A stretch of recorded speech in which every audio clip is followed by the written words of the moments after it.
Oh boy, guess what day it is? It's Villain Analysis Day, the day where I analyze and decrypt just what makes a great villain work, or sometimes why a bad villain fails. Today we are looking at a very overlooked villain, Commander Tiberius Lyle Rourke, or just Rourke as I'll be calling him most of the time. Coming to us from one of my favorite underrated Disney movies, Atlantis: The Lost Empire. I chose Rourke because I felt that he is a villain who has managed to stay relevant in his themes, if not become more potent in them over time. Rourke is essentially a greedy businessman who works as a mercenary. He is dangerous, but also intelligent. And he often reminds me of the types of corrupt individuals who find themselves in positions of power in the real world. And, well, with that being said, why don't we jump into this analysis? One of the first things I like about Rourke is how he pretty much never loses his cool. He always has an air about him, a feeling of being in control. It makes him come off as more appealing to those around him. Rourke has got to where he is because he is smart, and he knows how to play the game of business and politics. His only true mission is to gain even more power and influence, and his main way to do so is by winning people over, by showing them how smart, charming, and cool-headed his attitude is. Rourke is also a highly intelligent villain. He nearly gets away with his plan, not through plot convenience, but through genuine clever and devious tactics. One of my favorite scenes with Rourke is when he discovers the hidden location of the heart of Atlantis. Now, this scene could have easily just been a super typical villain bullies a good guy into telling him their secret or else type of scene. And at first, that's how it starts, but instead of taking the typical route, Rourke doesn't have to bully the king of Atlantis into telling him where the heart is. He actually figures it out on his own. The heart of Atlantis lies in the eyes of her king. This is it! We're in! And I absolutely love this. Rourke is also very careful. He never makes a move until he is certain his plans will work. Like how he always makes Milo and the others go through the caves first. That way, if something goes wrong, he won't be the one getting the brunt of the damage. Or how he doesn't even trust the water beneath the heart of Atlantis.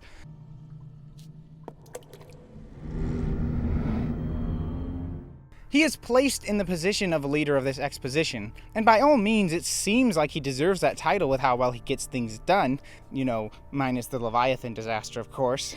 But he still handles the fallout of that disaster with a seemingly large amount of maturity.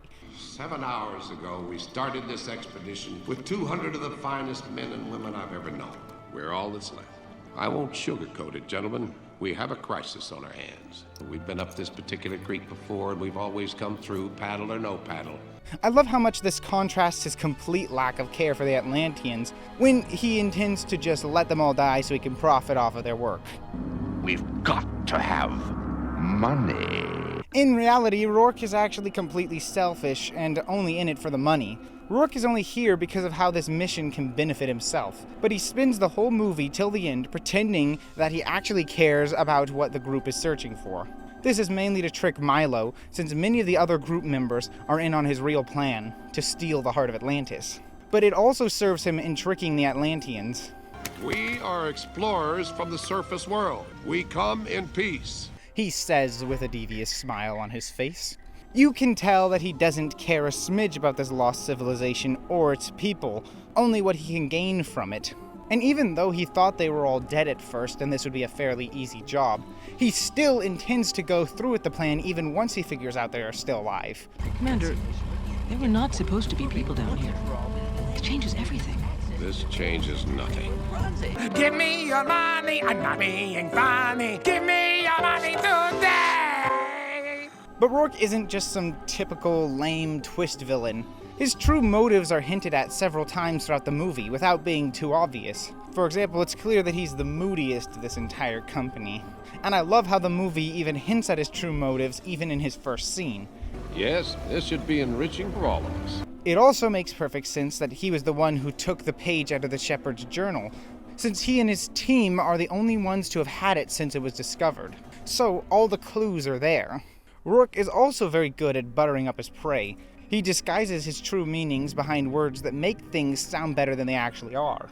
Our weapons allow us to remove obstacles we may encounter. Rourke, of course, means that he wants his weapons to use against anyone who might stop him from plundering the wealth of this land, but he says this in a way that makes his true intentions hidden so that he can get away with what he wants.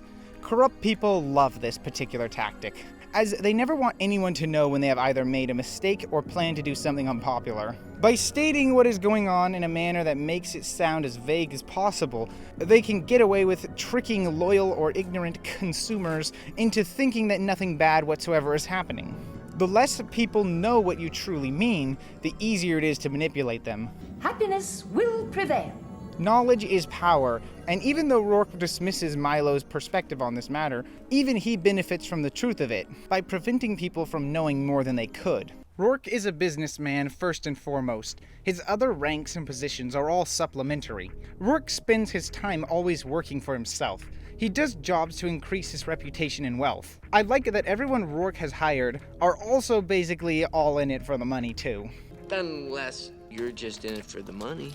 Money. Money. Money. Money. I'm gonna say money. At least until they realize their relationships are more important. This is a nice touch. It portrays a fact about businesses that is not often discussed. Probably because it would make them look bad. Well, this is getting a little awkward. That being how executives in high-up positions tend to only hire people who agree with them, if possible. Sure, each member here also has a particular talent, but it's not like no one else could do their jobs. Rourke has put faith in this team only because he thought they would listen to everything he had to say, being that they were all in it for the money. He hoped that that fact wouldn't be the only one they had in common, and thus they would never go back on his plan. This is part of what makes Rourke's relationship to Milo very interesting. Rourke is only working with Milo because he has to. Unlike the others, Milo's talent is exclusive to himself. Rourke, of course, tries to get on Milo's good side in their initial meeting, hoping to discover that Milo and himself have a lot in common, but it becomes clear to Rourke after just a few interactions that Milo has more in common with Indiana Jones than himself. No amount of money is as valuable to him as knowledge and discovery. Well, your granddad always believed you couldn't put a price on the pursuit of knowledge. Well, believe me, this will be small change compared to the value of what we're gonna learn on this trip. Rourke doesn't like this, because it means Milo will be hard to manipulate. I like how Rourke never really respects Milo throughout the journey. I'm gonna kill him. Thatch, go back to bed. He only pretends to when he needs him to do something. And I like that he still tries to get Milo on his side right before he goes through with his true plans, because he's hoping just maybe he won't have to deal with Milo if he can convince him one last time to actually join with him. Well, now you know. I had to be sure you were one of us. Welcome to the club, son. I'm no mercenary. What in the name of money are you waiting for, boy? But Milo's beliefs are too strong for him to break through. Despite not really liking or respecting Milo, he still relies on him. I like how this shows that most corrupt individuals are often not as all-knowing or powerful as they seem, and they want everyone to think that they will be nothing without them. But in reality, they are no more special, intelligent, and especially creative than most ordinary people. And they know that by controlling these people, they can patch up their weak spots and continue to convince people that they are better than they actually are. I also love the way that Rourke tries to justify his position compared to Milo. Think about it. If you gave back every stolen artifact from a museum, you'd be left with an empty building. The university told me money doesn't grow on trees. Well, I told them money's made of paper, and paper comes from trees, so, in point of fact, money does grow on trees. Rourke not only believes that what Milo values has little value at all, but he tries to rationalize his perspective and make it seem superior to Milo's. Once again, a tactic designed to manipulate others into believing he is smarter and more in the right than Milo, thus the one that everyone else should follow. The saddest thing is that Rourke genuinely thinks he's superior to Milo because he values himself and his potential earnings more than Milo's value of this lost civilization. Rourke refuses to see Milo's perspective. He would rather double down on his stance and use it as an opportunity to prove he is better. Just like how executives think that if they double down on their flawed points of view, they can crush all other viewpoints until people are forced to side with them. Who cares about the customer? I do. Well, I don't. Midway. Rourke acts as a leader, but that doesn't necessarily mean he's a good one. Don't get me wrong, Rourke isn't technically a poor leader either. He gets the job done, and to him, that is all he really cares about. However, I say Rourke is a bad leader because of how he gets things done, not that he doesn't in the first place. He only gets things done by manipulating people. Rourke only values people if they can do something for him. I like that most of the other characters, excluding generic grunts, are not actually bad people. Sure, they only came here for the money, but they all had valid reasons for wanting or needing more money. Rourke, on the other hand, only wanted money to make himself rich.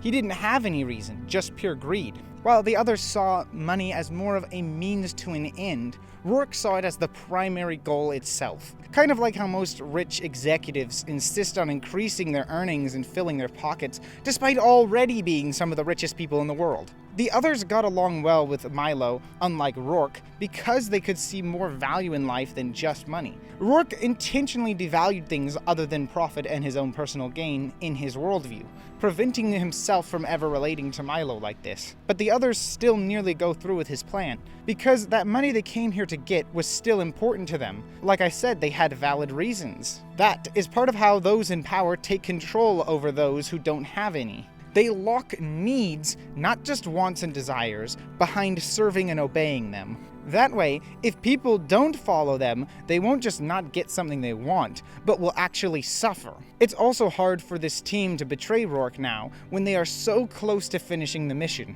They've come so far, and to turn back now would be as if to make all that effort worth nothing. This decision here is actually a choice so difficult that I imagine some good people in real life would probably still go through with Rourke's plan, despite disagreeing with him, just because they couldn't bring themselves to let go of all that effort and reward. Well, at least we know the truth, right, Vince?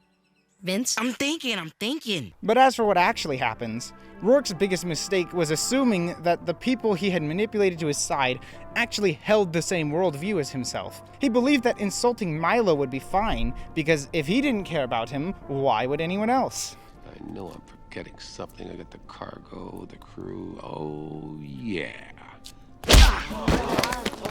Look at it this way, son. You were the man who discovered Atlantis, and now you're part of the exhibit. There's only one thing I like better than money. Revenge. But he underestimated the value that many of the others placed on each other as friends. It turned out he was wrong. They had more in common with Milo than he thought. Here, just read this. What is it? A well-thought-out and organized list of complaints. I like, too, that each person comes one at a time. It's possible that most of these people would still have gone with Rourke if Audrey hadn't first left to go with Milo. Sadly, some people are too afraid to make a decision until someone else has already made the same choice first. There's an aspect of social acceptance here, that people are afraid of going against the popular opinion unless there are already several other people who have sided with the opposing opinion. However, just because many people side with Milo, not everyone does. Helga still chooses to go with Rourke. Her heart has been corrupted by greed, just as Rourke had hoped that everyone else's hearts had. And even Milo's words cannot sway her like the others. I like this because the movie doesn't completely sugarcoat the whole scenario. Some people will still choose the selfish option, even when beaten over the head by good people about how wrong they are. And part of this is not just greed, but the perspective that if someone else is doing it, then it can't be that bad. Sadly for her, when push comes to shove and Rourke must choose between her and his profits, he abandons her and throws her to her death. Just like how corrupt people in power will be quick to get rid of you or replace you with someone else the second you stop being useful to them. There's a very old friend of mine once took a very long time to explain, life isn't fair. And you know, that reminds me of a story that's very relevant to Rourke as a villain, and the types of people in real life who share a lot in common with Rourke. You see, have you ever heard the tragedy of the Avengers, Earth's Mightiest Heroes? One of the greatest superhero shows ever made. It was comic accurate, well made, well received, and it was successful. Basically, everybody liked it, and it only ran for 2 seasons, even though it could have easily run for 8 or more with just how many comics there are to draw from. So why was it canceled?